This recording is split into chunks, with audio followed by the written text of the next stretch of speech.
नमस्कार, ये है TV9 डिजिटल और मैं हूं विष्णु शंकर।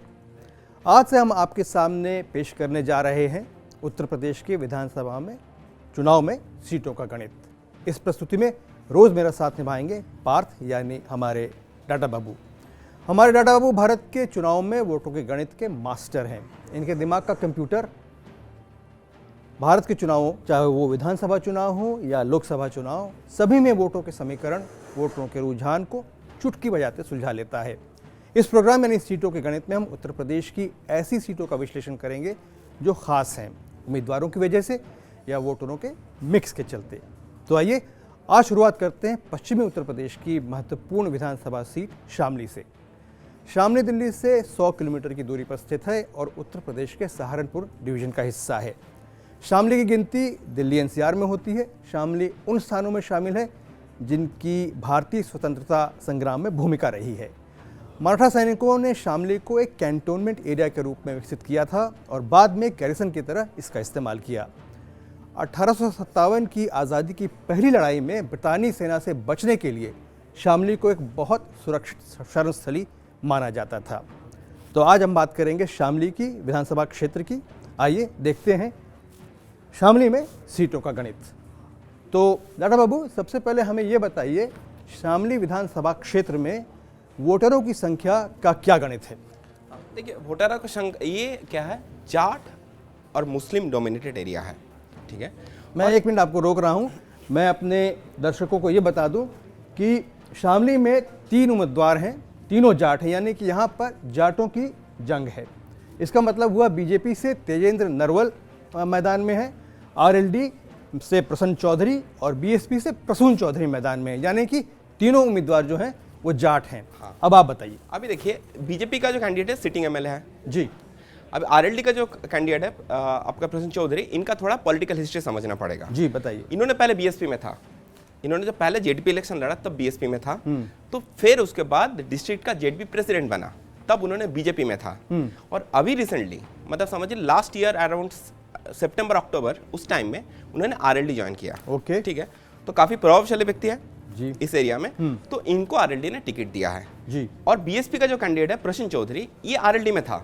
अच्छा, तो टिकट नहीं मिलने के बाद ये BSP में आ गए, BSP में ज्वाइन किया। अच्छा, तो ये 3 जाट कैंडिडेट के लिए ये सीट काफी इंपॉर्टेंट है। और एक चीज सर समझना है, यूपी का इलेक्शन चालू हो रहा है फर्स्ट फेज से जी, तो क्या होता 10 फरवरी से। हाँ, 10 फरवरी। तो फर्स्ट फेज में ये सीट जा रहा है। हाँ, पश्चिमी उत्तर प्रदेश की सीटें पहले फेज में आ रही हैं। तो इसमें ये सीट है जी। तो क्या होगा, आप भी देखिए, आज व्हाट्सएप का युग है, आप सोशल मीडिया का युग है, तो इसमें कैसे वोटिंग होता है, इसका इम्पैक्ट नेक्स्ट फेज में इन्फ्लुएंस करता है वोटर को। जी बिल्कुल। तो इसीलिए ये सीट काफी इंपॉर्टेंट है। और ये सीट में सर और एक चीज इंपॉर्टेंट है, इसमें 2 चीज बहुत इंपॉर्टेंट, 3 चीज आई थिंक बहुत इंपॉर्टेंट फैक्टर हो सकता है। एक है 2013 का जो राइट हुआ था, उसका इंपैक्ट इसमें अभी तक। एक मिनट रुकिए, मैं पहले यहाँ पर वोटरों की क्या क्या संख्या है ये बता देता हूँ अपने दर्शकों को। तो अभी आप देखेंगे कि सीटों के गणित में शामली में वोटरों की जातिवार मतदाताओं की संख्या क्या है। यहाँ पर मुस्लिम लगभग 95,000 हैं, जाट 50,000 हैं, अनुसूचित यानी शेड्यूल कास्ट मतदाता 35,000 हैं, वैश्य 30,000 हैं और इसके आगे कश्यप 25,000, गुर्जर 20,000 और ब्राह्मण मतदाता 12,000 हैं। तो आप दादा ये बताइए कि जब यहाँ मुस्लिमों की संख्या सबसे ज़्यादा है तो तीनों उम्मीदवार जाट हैं, इसका क्या मतलब हुआ? देखिए क्या होता है, अभी टोटल वोटर क्लोज टू 3,20,000 30,000 होगा जी। तो उसमें क्लोज टू 1 लाख 95,000 में 1 लाख समझ लेता हूँ, तो वो होगा। तो अभी देखिए बाकी कैंडिडेट क्या दिखता है, ये डिस्ट्रिक्ट में और भी सीट है। आप समझ रहे हैं, शामली डिस्ट्रिक्ट में 3 सीट है जी। कायरानाथ थाना भवन, तो कायरानाथ थाना भवन में क्या देखेंगे, SP RLD ने मुस्लिम कैंडिडेट दिया है। अच्छा, तो इसीलिए क्या होगा, जो तीनों आपको मुस्लिम नहीं दे सकता है, आपका एक क्लेवर इसीलिए यहाँ पर जाट उम्मीदवार है, यहाँ पर जाट उम्मीदवार, इसीलिए इनको बनता है। ठीक है। अभी देखिए, मैं जो बता रहा था, इस सीट में 3 इशू बहुत बड़ा हो सकता है। एक तो है राइट का, क्या अभी भी इम्पैक्ट रहेगा नहीं रहेगा, जो हम बात कर रहे हैं 2013 का। अभी देखिए इस एरिया में क्या होता है, मेन एग्रीकल्चरल प्रोडक्ट क्या है, शुगर केन। अभी कम्युनिटी तो सब है, लेकिन आप जो कम्युनिटी में एक चीज जो कॉमन है वो है गन्ना। अभी गन्ना फार्मर अगर नाखुश है, ये खुश है, उसके ऊपर भी वोटिंग पैटर्न काफी इन्फ्लुएंस हो सकता है। जब आप इस इलाके में घूम रहे थे और यहाँ के लोगों से बात कर रहे थे तो आपको क्या दिखाई दिया? वो यहाँ का जो फार्मर है वो किस तरह से सोच रहा है इस समय? देखिए, गन्ने का फार्मर थोड़ा सा सरकार से नाराज है, क्योंकि जो आपका जो स्टैंडर्ड जो प्राइस होता है, जो इंक्रीज है, तो वो बहुत ज़्यादा नहीं हुआ लास्ट 5 सालों में। अभी रिसेंटली पर क्विंटल 25 रुपीज़ बढ़ा है जी। तो प्राइस राइज लेकर उन्होंने थोड़ा नाराज है, क्योंकि इनपुट कॉस्ट काफ़ी बढ़ गया है। तो उनको लग रहा है जो शुगर केन का जो गन्ने का प्राइस वो थोड़ा ज़्यादा मिलना चाहिए। वो एक डेफिनेट इशू है। और एक फार्मर प्रोटेस्ट, तो फार्मर प्रोटेस्ट इस एरिया में हुआ है, मतलब ये पहले मुजफ्फरनगर डिस्ट्रिक्ट का पार्ट था। हाँ। तो ये फार्मर प्रोटेस्ट भी इस एरिया में काफी इन्फ्लुएंस कर सकता है, उसका भी प्रभाव पड़ सकता है इस बार के विधानसभा चुनाव की वोटिंग में। एक बार नजर मार लेते हैं विधानसभा चुनाव के इतिहास में शामली में कैसा रहा है। 2012 में भारतीय इंडियन नेशनल कांग्रेस और राष्ट्रीय लोकदल मिल के चुनाव लड़े थे और उनके उम्मीदवार पंकज मलिक थे जो जीते थे। 2017 में तेजेंद्र नरवल भाजपा के उम्मीदवार थे जो जीते थे, और जैसा आप बता रहे हैं उस समय एक लहर चली थी, उसके चलते बीजेपी को फायदा हुआ था। पंकज मलिक अभी भी चुनाव में है क्या? अभी चुनाव में है, लेकिन उन्होंने बाजू वाला जो सीट है छरथवाल, वहां से एसपी, उन्होंने अभी कांग्रेस पार्टी में नहीं है, अच्छा, एसपी ज्वाइन किया है जी। और पंकज मलिक अभी एसपी टिकट में बाजू में जो छरथवाल सीट है वहां से लड़ने जा रहा है। ठीक है। और ये सीट आरएलडी को मिला है जी, ठीक है।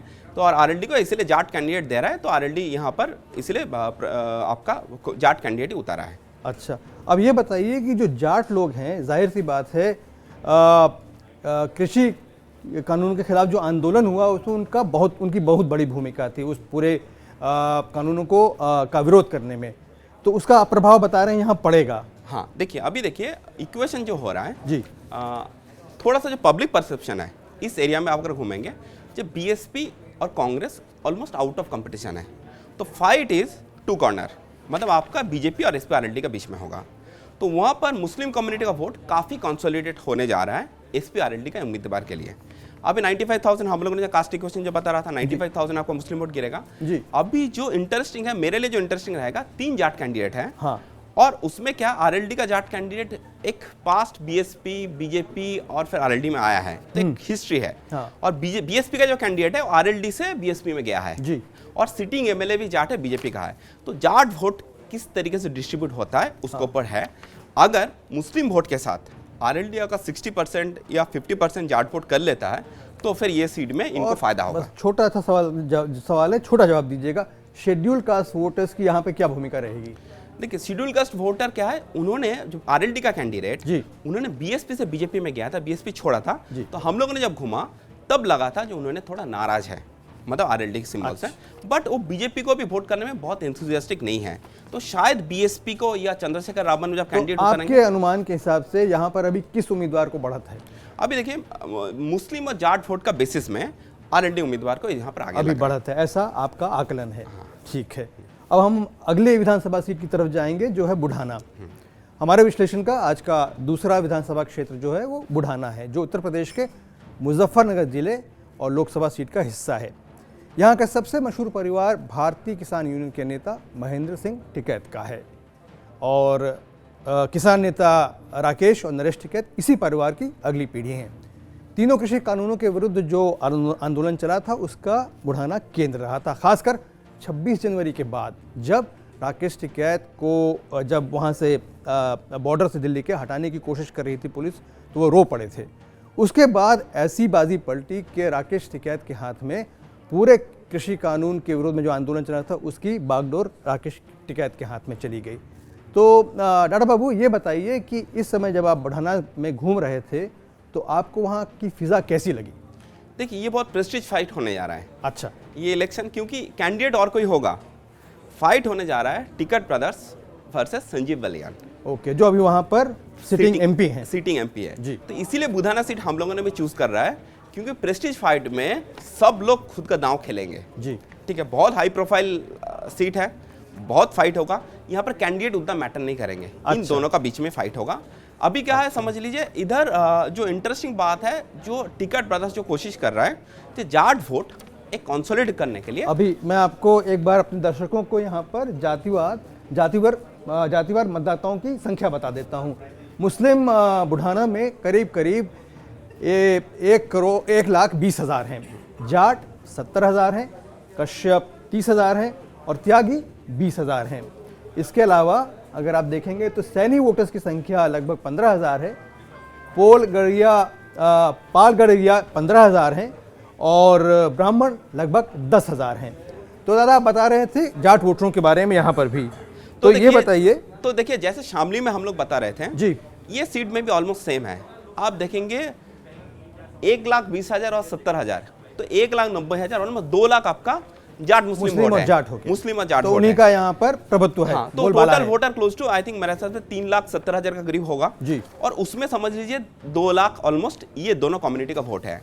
तो यहाँ पर भी जो है लड़ाई जो होगा, अगर जाट वोट एक साथ जाता है जी, तो फिर क्या होगा, आरएलडी के कैंडिडेट को जीतने का बहुत ज्यादा चांसेस है। मैं आपको रोकूंगा, थोड़ा सा विधानसभा और लोकसभा चुनाव का यहाँ का इतिहास बता देते हैं। मैं पीसीआर से रिक्वेस्ट करूंगा कि जरा सा हमें यहाँ के इतिहास के बारे में जो ग्राफिक है वो दिखाएं। विधानसभा क्षेत्र बुढ़ाना में 2022 में बुढ़ाना की सीट, जैसा आपको डॉक्टर बाबू ने बताया, राकेश टिकैत और संजीव बालियान के बीच साख की लड़ाई बन गई है।